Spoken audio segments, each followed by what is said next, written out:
ያደንዛዥ ዕፁ ንጉሠ ነገሥት።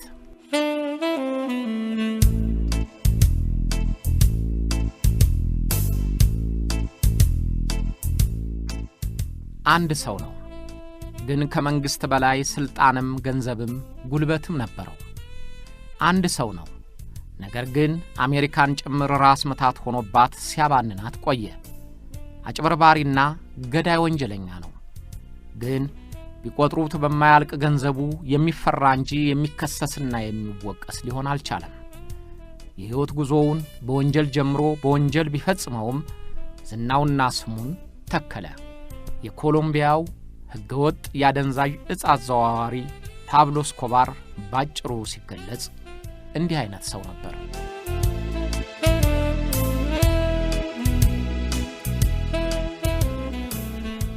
ፓብሎ እስኮባር እስከ ዛሬ ድረስ ከታዩት ሰመገናና ወንጀለኞች የላቀ እንደሆነ ይነገርለታል።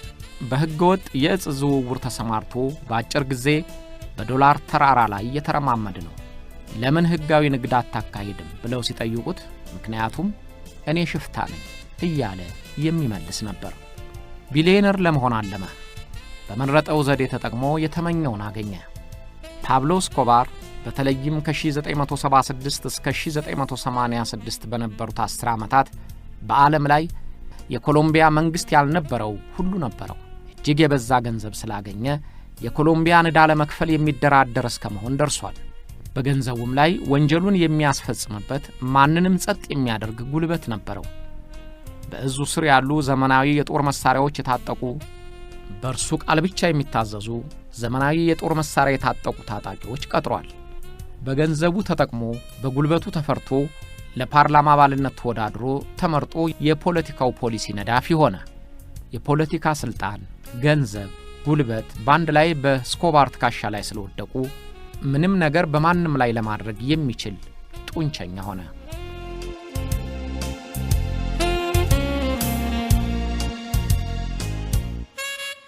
የላቲኑ ዘንዶ በመባል የሚታወቀው ፓብሎ እስኮባር የሚያዘዋውረውን ኮኬይን አይጠቀምም። ነገር ግን የገንዘብ ምንጩ ያደረገው ሥራው የኮኬን ዕፅ ዝውውር ሽያጭ ነው። እስኮባር ልጆቹንና ቤተሰቡን ከልክ በላይ የሚወድ ማንኛውንም መሥዋዕትነት ሊከፍልላቸው የተዘጋጀ ነው። ግን የጠላቶቹን ቤተሰቦች ሕፃናት ጭምር ሲያስረሽንና ሲያቃጥል አንዳች ርኅራኄ የለውም። ለድሆች በግልም በማኅበረሰብም ደረጃ እርዳታው እጅግ ነው። ግን በንግዱና በእርሱ ተጠያቂነት ላይ ከንፈሩን የሚያንቀሳቅስ ቢኖር በአጭር ጊዜ ጭንቅላቱን ይነድልለታል። እጅግ የታመነ ወዳጅ ነው፣ ግን ቅንጣት ታክል የሚራራ ልብ የሌለውም ጠላት ነው። ሲአይኤ ያለ ፋታ ተከታተለው። አሜሪካ ልዩ ኮማንዶ አሰማራችበት። የኮሎምቢያ መንግሥት ጦር አዘመተበት፣ ግን አላሸነፉትም። እንዲያውም አጥማጆቹን እያጠመደ ተባባሪዎቻቸውን እየቀነጠሰ ይጥልላቸው ጀመረ። እስከ ለተሞቱም የፈለገውን ለማድረግና ለማግኘት ማንም ያገደው አልነበረም። ከጊዜው ቀድሞ ማሰብና መገመት የሚችል ነበር የሚባለው የኮኬኑ ንጉሥ ፓብሎ እስኮባር እንደዚህ ያለ ሰው ነበር። Yo he sido un hombre que me considero feliz. Siempre he estado contento, siempre he estado optimista, siempre he tenido fe en la vida. porque yo pienso que los momentos difíciles ሁልጊዜም ራሴን ደስተኛ ሰው አድርጌ ቆጥራለሁ። ሁልጊዜም ደስተኛ ነኝ። ብሩህ ተስፋ አለኝ። ሁልጊዜም በሕይወቴ እምነት አለኝ። ምክንያቱም እጅግ አስቸጋሪ ጊዜያቶች ሲደርሱ አንድ ሰው በሕይወቱ ሊያገኘው የሚገባውን ልምድ ያስከትላሉ።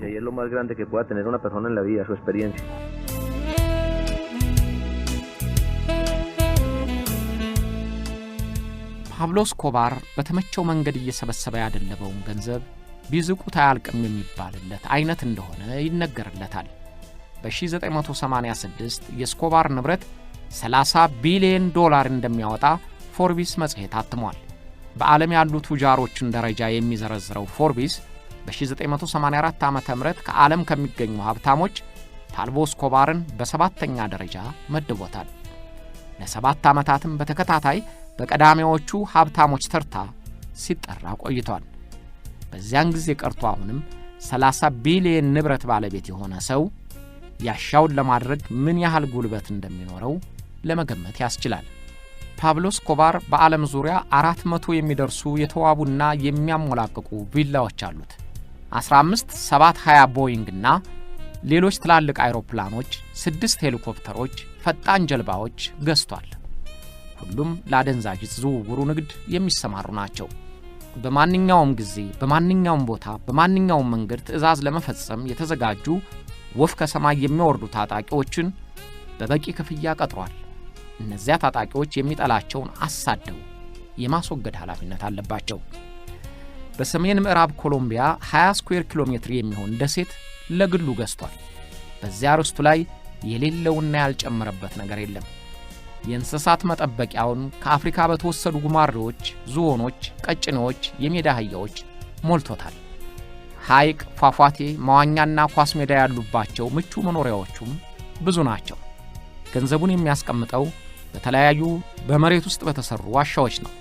አንዳንድ ጊዜ በፖሊሶች የተደረሰበት ገንዘብ ተቆልሎ ሲታይ ለፋብሪካ የቀረበ የወረቀት ክምር ይመስላል እንጂ የአሜሪካን ዶላር አይመስልም።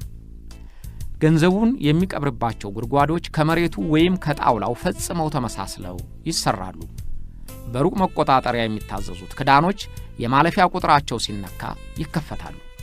ያን ጊዜ ጉድጓዱ በዶላር ታጭቆ ይታያል። እስኮባር በእጁ ካስገባው የአሜሪካን ዶላር ውስጥ 10 በመቶ የሚሆነው በአይጥ ተበልቶና በስብሶ እንደሚባክን በየጊዜው ራሱ ከተናገራቸው ተረጋግጧል። በአንድ ወቅት ፖሊስ ሲያድነው ከቤተሰቡ ጋር በተደበቀበት ተራራማ አካባቢ እንደሆኑ ልጁ ማኔላ በብርድ ህመም ታመመች። ያን ጊዜ ማኔላን ከሚያንቀጠቅጣት ብርድ ለማሞቅ 2 ሚሊዮን የአሜሪካን ዶላር አንድዶላታል። የእስኮባር የገንዘብ ምላት እስከዚህ ድረስ ያልፋል። ሌላውን ተውትና ለዶላሩ ማሰሪያ የሚሆነውን ላስቲክ ለመግዛት በወር $2500 ወጪ ያደርጋል።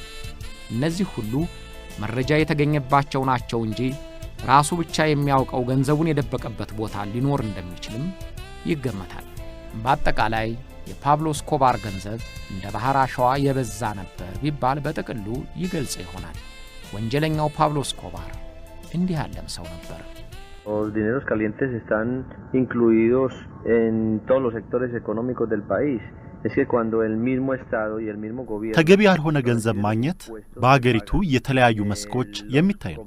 አንድ አይነት ሀገርና መንግስት ከዕፅ አዘዋዋሪዎች ታክስ ሲወስድ ተቀብሎታል ማለት ነው። አንዳንድ ፕሬሶችና ሰዎች ነውረኛ ገንዘብ የሚሉትም ይህንኑ ነው። A veces la gente llamaría los famosos dineros calientes.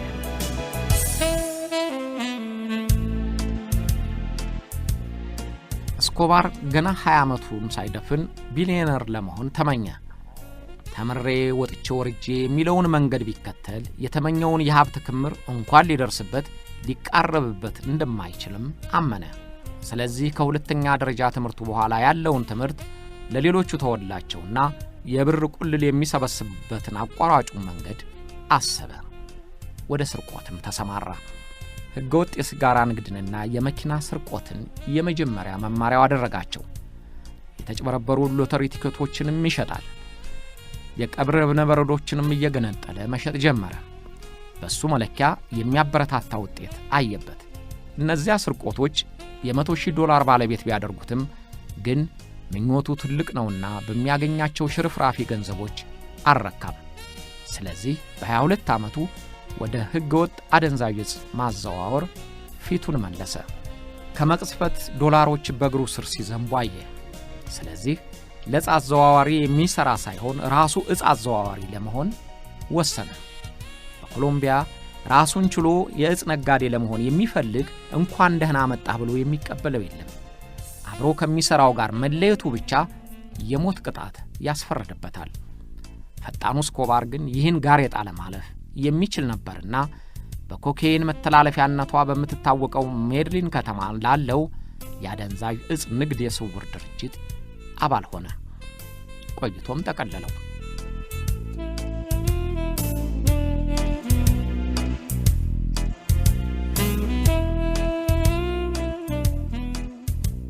እስኮባር የማሪዮናና የኮኬይን ዕፆችን እያሰረገ ወደ አሜሪካና ወደ አካባቢ ሀገሮች ማስገባቱን አጧጧፈው። ባሮጌና በንግድ አይሮፕላኖች ጎማ ውስጥ አደንዛዥ ዕፁን ወደ አሜሪካ ሲያስገባ በፓናማና ኡራጋይን በኩል ማስረጉን ቀጠለበት። ራሱ አይሮፕላን ወደ ፓናማና ኡራጋይ በቀን 2 ጊዜ እያበረረ ዕፁን አመላለሰ። በአጭር ጊዜ ውስጥ ገንዘብ ሲዘንብለት የአይሮፕላኖቹን ቁጥር ከፍ አደረጋቸው። ለሕገወጥ ንግድ የሚያገለግሉትን ሄሊኮፕተሮችና ጀልባዎቹንም እጅ አደረገ። ከዚያ በኋላ እስኮባር ቢያነቅፈው የማይወድቅ፣ ቢገፉት የማይነቃነቅ፣ ቢጠሩት የማይሰማ ሆነ። ሕገወጥ የእጽ ዝውውሩን የሚያቀናብረው እንዲህ ነው። ቅጠሉን ከፔሩና ከቦሊቪያ ይገዛል። ኮሎምቢያ ውስጥ በተደበቀው ፋብሪካ በዱቄት መልክ የተዘጋጀውን እጽ በፍሎሪዳዋ ሚያሚ በኩል ወደ አሜሪካ፣ በኡራጋይና በፓናማም በኩል ወደ ሌሎች ሀገሮች ያስተላልፋል። ወደ አሜሪካ ከሚገባው ኮኬን 80 በመቶውን የሚያቀርበው እስኮባር ሆነ። በዚያን ጊዜ 1 ኪሎ ኮኬን ወደ $35,000 ዋጋው ናረ። ነገር ግን የፈላጊው ብዛት የዚያኑ ያህል በመጨመሩ ለእስኮባር ንግድ አመቺ ሆነለት። በአንድ ቀን ከ2 ጊዜ በረራ እያደረገ በሺዎች ኪሎግራም የሚቆጠር እጽ እያሰረገ በሳምንት 420 ሚሊዮን የአሜሪካን ዶላር ገንዘብ ማግኘት ጀመረ። ለአብራሪዎችም በአንድ ጊዜ ጉዞ ብቻ 500,000 የአሜሪካን ዶላር ይከፍላቸዋል። በ1980ዎቹ መጀመሪያ 420 ሚሊዮን ዶላር የሳምንት ገቢውን አድርጓል። Pues a veces a mí se me acusa de narcotráfico, pues es una actividad que por el momento, históricamente, digámoslo así, se ha declarado ilegal. እኔ አንዳንድ ጊዜ በአደንዛዥ እጽ አዘዋዋሪነት እከሰሳለሁ። ምናልባት በአንድ ወቅት አደንዛዥ እጽ ሕገ ወጥ ነበር ተብሎ በታሪክ ላይ ይነገር ይሆናል። ለአሁኑ ሕገ ወጥ ንግድ ተብሏል፣ ግን ወደፊት ሕጋዊ እንደሚሆን እናሳያለን። Se va a demostrar que tiende hacia la legalización.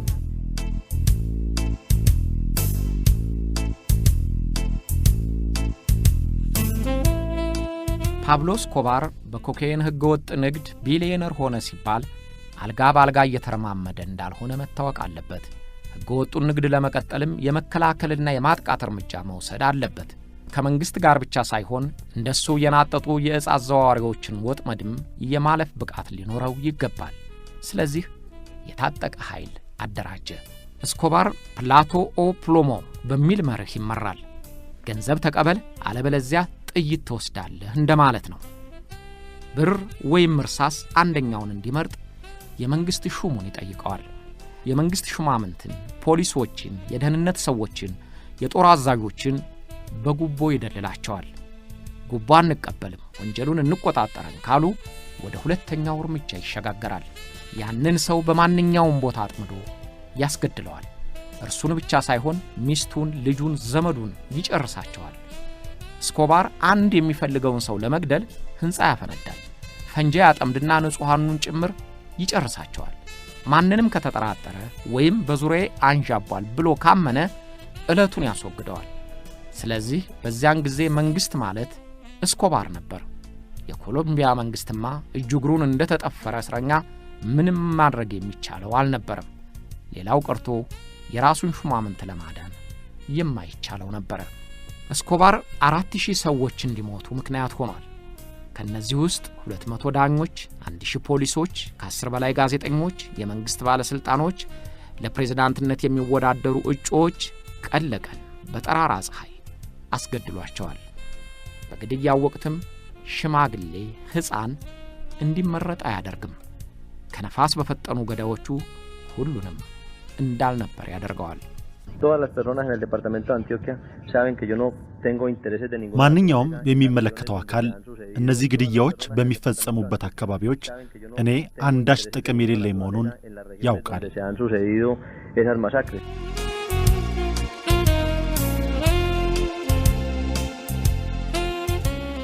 እስኮባርን ለመከታተል ከወንጀሉም ለማገድ የፈለጉ ባለሥልጣኖች ጅብ እንደማያስጥል ያህያ ባል ራሳቸውን እንኳ ለማዳን የማይበቁ መሆናቸው ታይቷል። የፖሊስ ልዩ ኃይል አዛዥና የአደንዛዥ እጽ ተከላካይ ቡድን መሪ የነበሩት ኮሎኔል ጃሚራ ማሬዝ እስኮባርን ብዙ ጉዳት ያደረሱበትና በቁጥጥር ስር ለማድረግ በሙሉ ትጋት የተንቀሳቀሱ ነበሩ።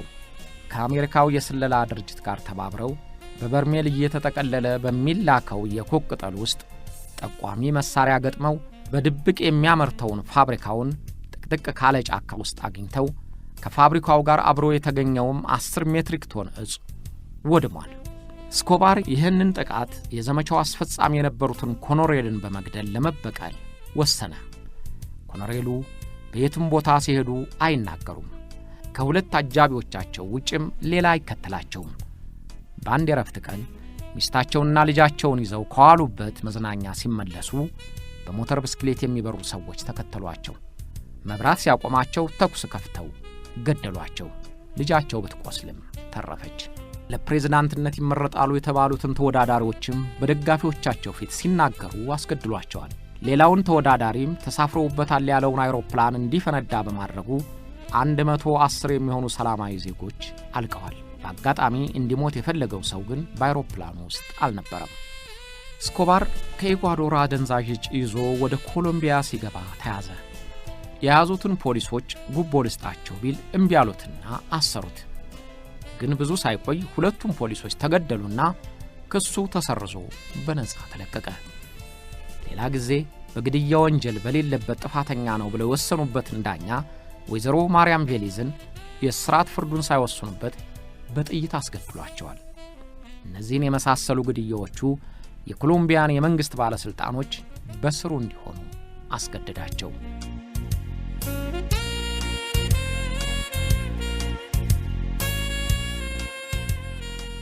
እስኮባር በታላላቅ ምስጢራዊ ስብሰባዎች የተነገረው ሁሉ ዕለቱን ይደርሰዋል። የሚደረግበትን ክትትል ወዲያው ስለሚሰማ የግድያ እርምጃውን በፍጥነት ያስከትላል። ስለዚህ ሚኒስትሮችና አዛዦች መተማመን ሊኖራቸው አልቻለም።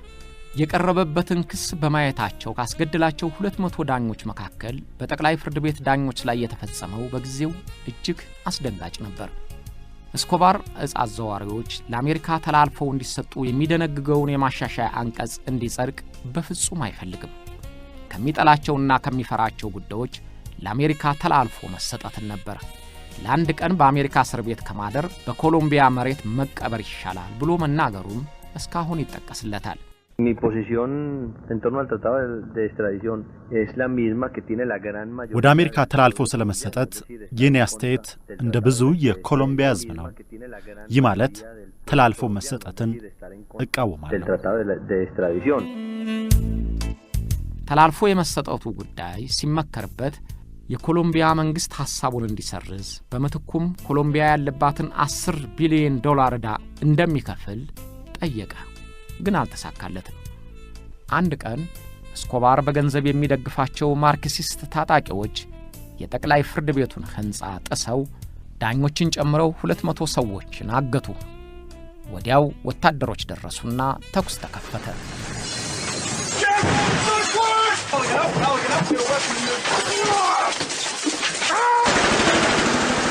በተኩሱ ልውውጥ የጠቅላይ ፍርድ ቤቱ ፕሬዝዳንት ጨምሮ 12 ዳኞችና 100 ታጋቾች በአካባቢው የነበሩት ጭምር ተገደሉ።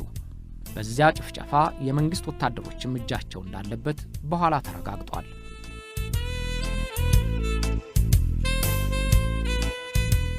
እስኮባር ወይም በእስኮባር ስም የተገደሉትን መዘርዘር አይቻልም። በ1983 ዓ.ም ብቻ 25100፣ በ1984 27000 ግድያዎችን አቀናብሯል። ጋዜጠኞች፣ አዘጋጆች፣ የፖለቲካ አምደኞች የእስኮባር ጥይት ኢላማ ሆነዋል። ኢንስፔክታደር የተባለው ጋዜጣ 10 ጋዜጠኞቹ ሲገደሉበት ቢሮውም 2 ጊዜ በቦምብ ጋይቷል።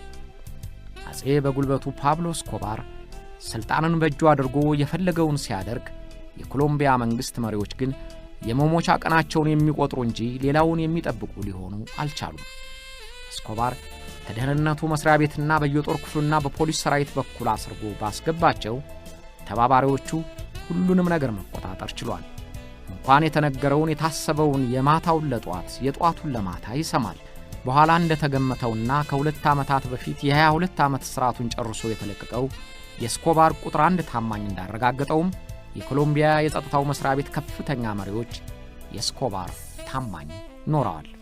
ጀንጃሮ ቪላስኩዝ እንደተናገረው በኮሎምቢያ ውስጥ የሚደረገውን ሁሉ ለእስኮባር መረጃውን የሚያቀብሉት ዋና ዋናዎቹ የዳስ መሪዎች ናቸው።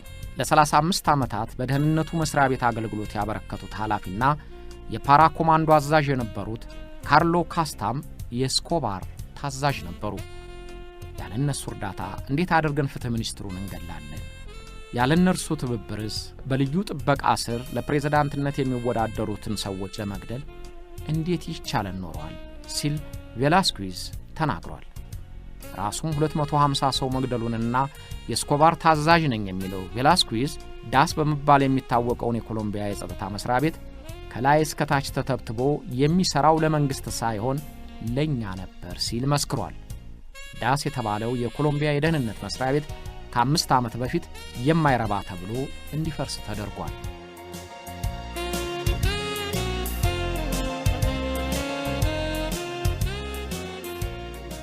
ኤስኮባር የኮሎምቢያ ብቻ ሳይሆን የአሜሪካም ጭንቀትና ስጋት በመሆኑ የጋራ የስለላና የጥቃት ቡድን አቋቋሙ። በአሜሪካና በኮሎምቢያ መንግስታት የሚደገፉ ግን ራሳቸውን ችለው የሚንቀሳቀሱ የኤስኮባር ጠላቶች የገዳይ ቡድን አደራጁ። ይህን ቡድን የኤስኮባር ተቀናቃኞች የሆኑ የአደንዛዥ ዕፅ አዘዋዋሪዎቹም ይደግፉታል። ሎስ ፔፔስ በመባል የሚታወቀው ቡድን የእሳትን በእሳት ዘዴ ይከተላል። የኤስኮባር ዘመድና ወዳጅ ነን የሚሉትን ልክ እሱ እንደሚያደርገው ከነ ቤተሰቦቻቸው ይጨፈጭፏቸው ገቡ። ኤስኮባርን ቤቱን በቦምባ ነኮዱት። ሴት ልጁን አቆሰሏት። ጠበቃውን ከነ ልጁ ገድለው ታዲያስ ኤስኮባር የሚል ጽሑፍ አስከሬናቸው ላይ ጣሉለት። የሚወዳቸውና የሚሳሳላቸው ቤተሰቦቹም ስጋት ላይ ወደቁ። ከዚያ በፊት ተግባራዊ ያልነበረውና ኤስኮባር የሚጠላው ለአሜሪካ ተላልፎ የመሰጠት እርምጃም ተጀመረና ተጠርጣሪዎቹ ተላለፉ። እነዚህ ሁሉ እርምጃዎች ኤስኮባርን ክፉኛ አስጨነቁትና ከመንግስት ጋር ለመደራደር አማላጅ ላከ። በጠበቆቹ በኩል በተደረገው ስምምነት ኤስኮባር እጁን ሰጥቶ ለ5 ዓመታት እንዲታሰር፣ የሚታሰረው ራሱ በመረጠውና በራሱ ፕላን በተሰራው የራሱ ቪላ እንዲሆን፣ የሚጠብቁትም የመረጣቸው ወታደሮች እንዲሆኑ ስምምነት ላይ ተደረሰ።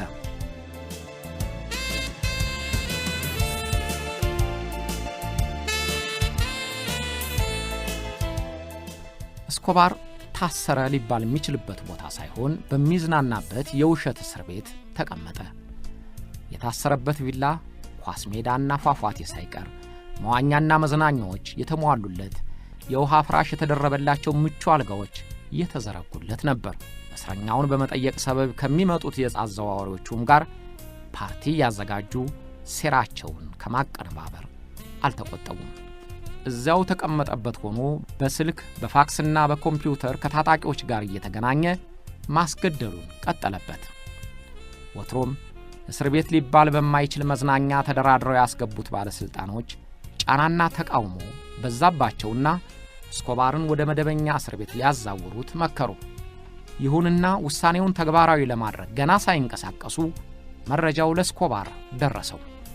ያለምንም ጭንቀት ደጋፊዎቹ የነበሩትን ጠባቂዎቹን ትቶ አብረውት የታሰሩትን 5ቱን ጠባቂዎቹን ይዞ ተሰወረ። የኮሎምቢያ መንግስት የባሰ ተበጠበጠ። የጦር ኃይሉን አዘዘ። መንገዶች ሁሉ ታሰሱ። በየቤቱ አሰሳ ተከናወነ። ኤስኮባር ግን እጥ የሆነ ስምጥ ጠፋ። ለ17 ወራት ኤስኮባር ተፈልጎ አልተገኘም። 11000 ጊዜ ፍተሻዎች ተደረጉ። 4000 ጊዜ መንገዶች ተዘግተው ተፈተሹ። ኤስኮባርን ግን ማግኘት አልተቻለም።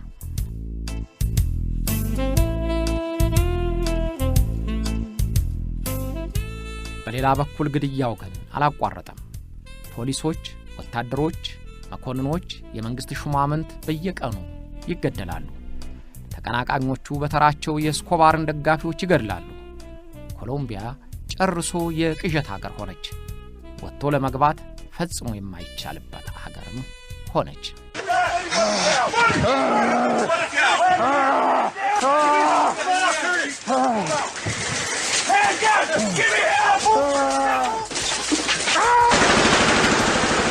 የኮሎምቢያ መንግስትና ሲአይኤ የዕፅ ንግዱና ግድያውን በስልክ እንደሚመራ ስለገመቱ ኤስኮባርን ለመከታተል ከፈረንሳይ ድምፅን የሚቆጣጠር የረቀቀ መሳሪያ አስገቡ። የሲግናል መቆጣጠሪያው በኤስኮባር ድምፅ ተመሰጠረና በኮሎኔል ሁጎ የሚመራው ልዩ ኃይል ክትትሉን ጀመረ። ግን የኤስኮባር ድምፅ ጠፋ። ኤስኮባር ምንም ጠላቶቹን ከነቤተሰቦቻቸው ቢገድልም ልጆቻቸውንም ቢያስገድልም እርሱ ግን ለሚስቱና ለልጆቹ ያለው ፍቅር ወሰን አልነበረውም። ተከታታይ ቡድኑ ይህን ስለሚያውቅም ቤተሰቡ በሚኖርበት ዙሪያ አተኮረ። በተለይ ህዳር 23 ነቅተው ይጠብቋታል። ምክንያቱም የ6 ዓመት ወንድ ልጁ የልደት ቀን ህዳር 23 ስለሆነ ከየትም ቦታ ቢሆን ስልክ ይደውላል ብለው ገምተዋል። ህዳር 22 1986 እስኮባር ለሚስቱ ደወለ። ልጆቹን ጠየቀና ባጭሩ ስልኩን ዘጋው። ልዩ ተከታታይ ቡድኑ ድምፁን አግኝቶት አካባቢውን አወቀው፣ ግን ትክክለኛ ቦታዋን ለመለየት አላስቻለውም። ምልክት ያየበትን አካባቢ በተጠናከረ ኃይል ከቦ ማግስቱን በትጋት ጠበቀ።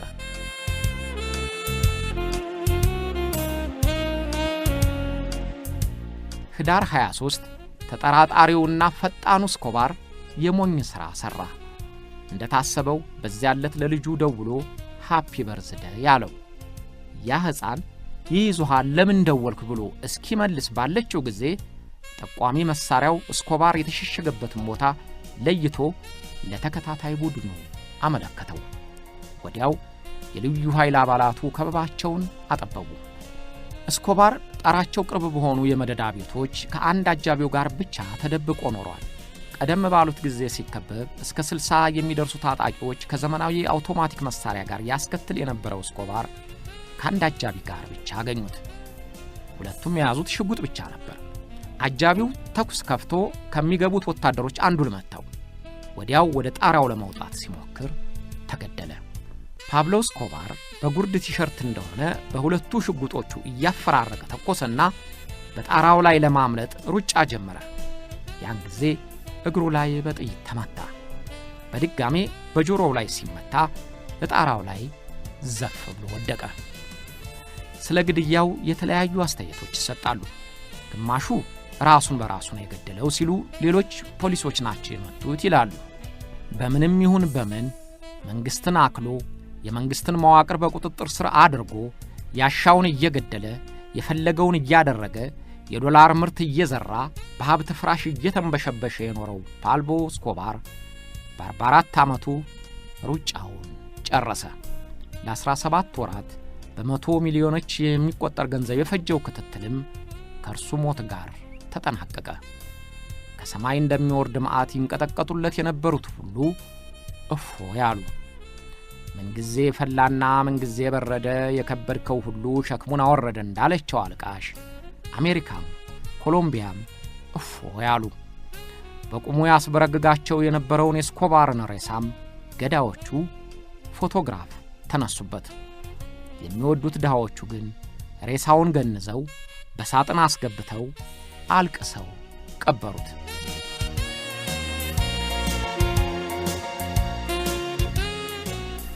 የክፋትና የሰይጣን ሥራ ሁሉ ደራርቦ ይዟል የሚባለው ፓብሎ እስኮባር ቅዱስ የሚያደርጉት ወዳጆቹም አሉት። የማድሊን ከተማ ድሆች እጅግ ይወዱታል። ከሰማይ የወረደ ስጦታ አድርገውም ይቆጥሩታል። እውነትም እስኮባር ለነሱ ቸር ነው። አሳቢያቸውና ደግ አድራጊያቸው ነበር። እስኮባር ለነዚህ አካባቢ ነዋሪዎች 200 ለሚሆኑ ድሆች ቤት ሰጥቶ አስረክቧል። የሚበሉት ለሚያጥራቸው የምግብ ፕሮግራም መስርቶ በገንዘብ ይደግፋል። ሆስፒታል ገንብቶላቸዋል። ፓርኮችንና የእግር ኳስ ስቴዲየሞችን በራሱ ወጪ አዘጋጅቶላቸዋል። ለቤተ ክርስቲያን ማደሻና ማሰሪያ ገንዘብ ሰጥቷቸዋል። ገንዘብ ለሌላቸው በረዳቶቹ በኩል እየላከ አድሏቸዋል። እንዲያ ያለው ሰው ነፍስ ገዳይና ወንጀለኛ ነው ቢሏቸው ለማመንም ቢቸገሩ አይገርምም። ለነርሱ ዛሬም ቢሆን እስኮባር የመልካም ሰው ምሳሌ ነው። አሁንም ፎቶግራፉን በየቤታቸው ግድግዳ ሰቅለው ያስታውሱታል። የቀብሩን ሐውልት በአበባ ያስጌጡታል። መሞቱ ሲሰማ አስከሬኑን ወስደው በታላቅ ዋይታ የቀበሩት 25000 የሚሆኑት እነዛ የሚወዳቸው ድሆች ናቸው። ብዙ ጊዜ በየትም አገር ቢሆን ውለታ የሚከብደውና ታማኝነቱን የማያላላው ያለውና የናጠጠው ሳይሆን ድሃው ነው። ድሆቹ የማንድሊን ነዋሪዎችም ላስተዋሻቸውና ለተዘካሪያቸው ለእስኮባር ወዮ ብለው አለቀሱለት። ውለታ የሚመልሱበት ገንዘብ ባይኖራቸውም በእንባቸው ውለታውን አስታወሱለት። በቀብሩም ላይ እንዲህ ብለው ጻፉለት። ፓብሎ እስኮባር ጋቪሊያ ከ1949 እስከ 1993። እንግዲህ የጥቃቱ ኢላማ የነበሩት ሞተ ብለው ጮቤ ሲረግጡ መልካም አደረገልን የሚሉት ደግሞ እንባቸውን አወረዱለት። ወትሮም ቢሆን ዓለም ያንዱ ቤት ሲቃጠል ለአንዱ መንጠሩ ነው፣ አንዱ ቤት ሲለቀስ ለሌላው ሰርጉ ነው እንደተባለው አይነት ናት።